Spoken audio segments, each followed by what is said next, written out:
don't know what you gonna ask me. All right, I can edit it out, so it's good. I'm sitting here in the Chatham neighborhood right now with someone who I admire, who I've been knowing for how long, Mary? We've been knowing each other?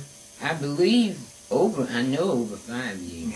Right. Possibly 7, 8. It's been a while, and so I'm Cy Smith. And this is Mary Lou Rose. Now, how do we meet, though?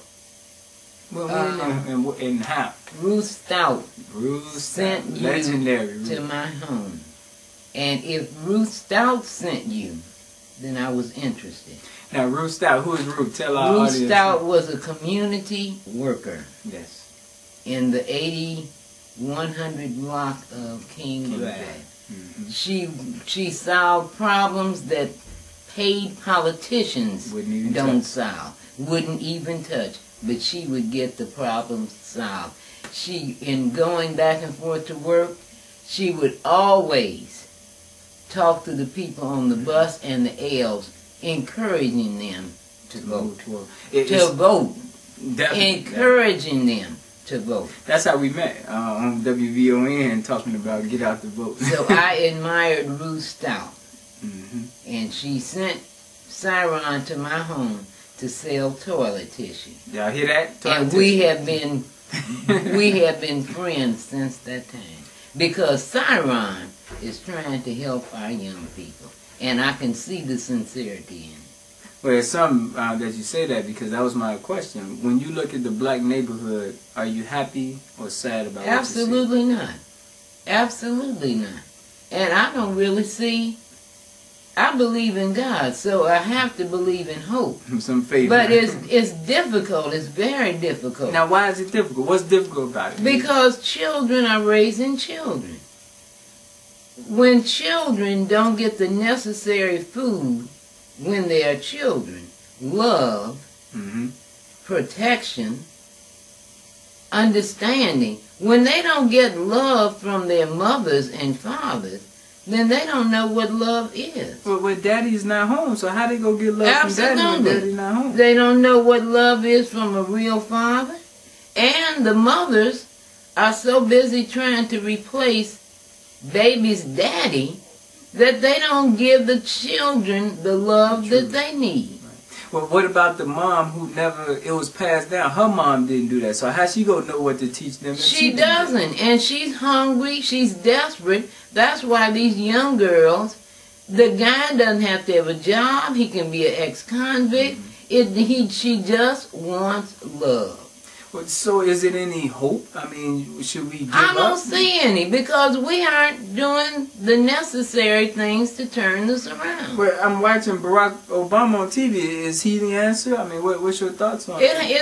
There's got to be more than one person. It's got to be all of us. What about Jesse Jackson? It's got to be all of us. It can't just be one person.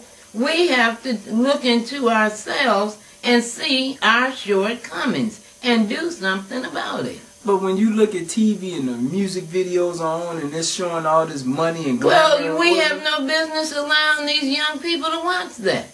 Well, if they were in my home, they wouldn't see it.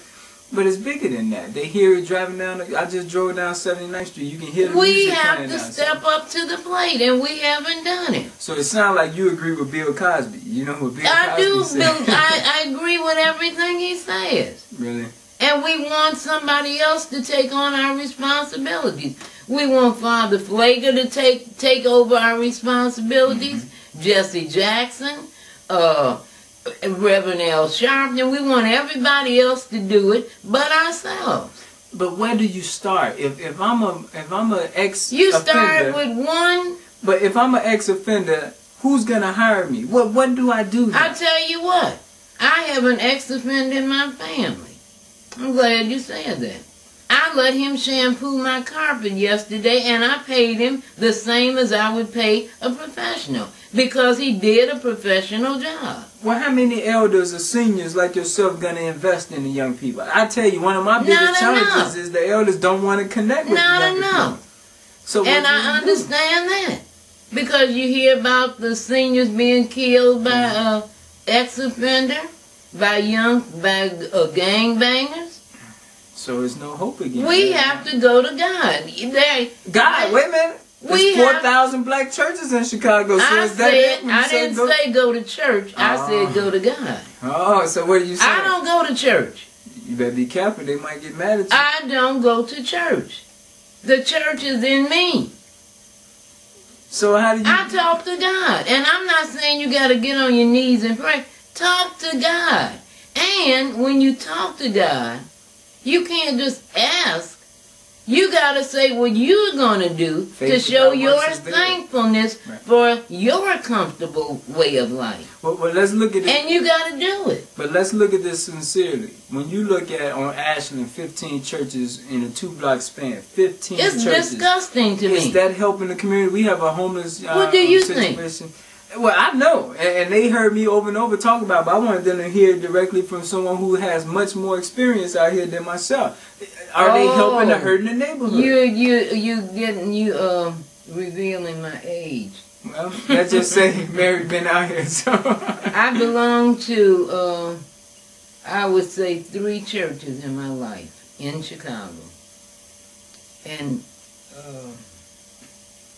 I got away from church when the gangs got started and the churches wouldn't get involved. The churches I belonged to didn't think the gangs were their problem because it wasn't in their neighborhoods.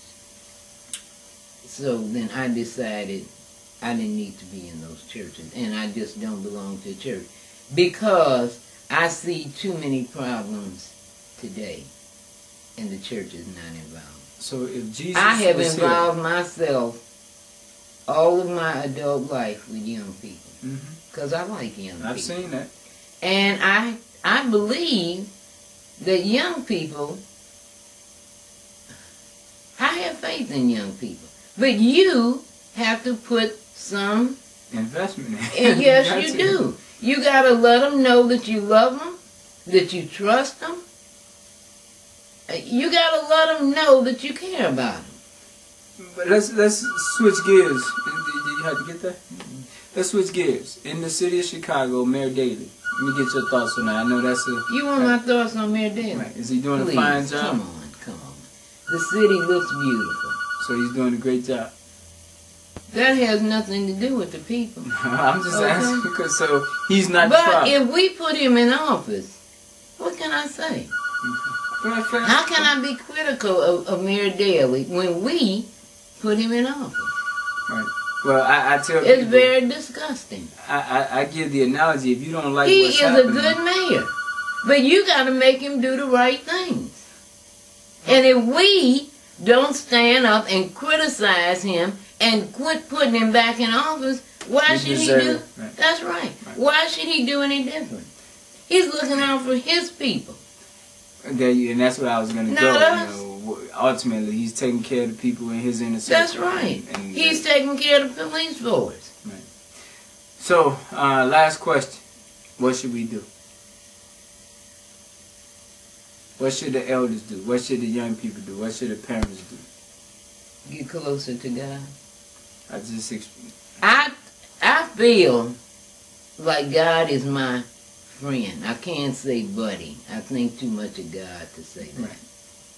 But I feel very close to God. In the past 3 years, I lost my mother 3 years ago. I remember. That's the most tragic thing that has happened to me. Now, I did lose my father, but I lost my father when I was 13. I wasn't old enough to know how important that was. But I lost my mother, who I spent all my adult life with. When I lost her,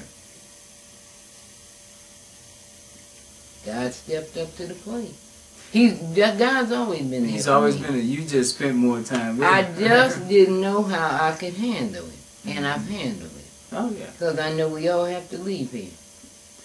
So, I guess getting and I have God. not stopped trying to help young people. I just joined. But you're doing it, man. What about the people? I just joined Big Brothers, Big Sisters. And when I get a chance to do something for young people, I do it. And when I see people out on the street, homeless, begging, They don't have to beg me. I keep $2-3 in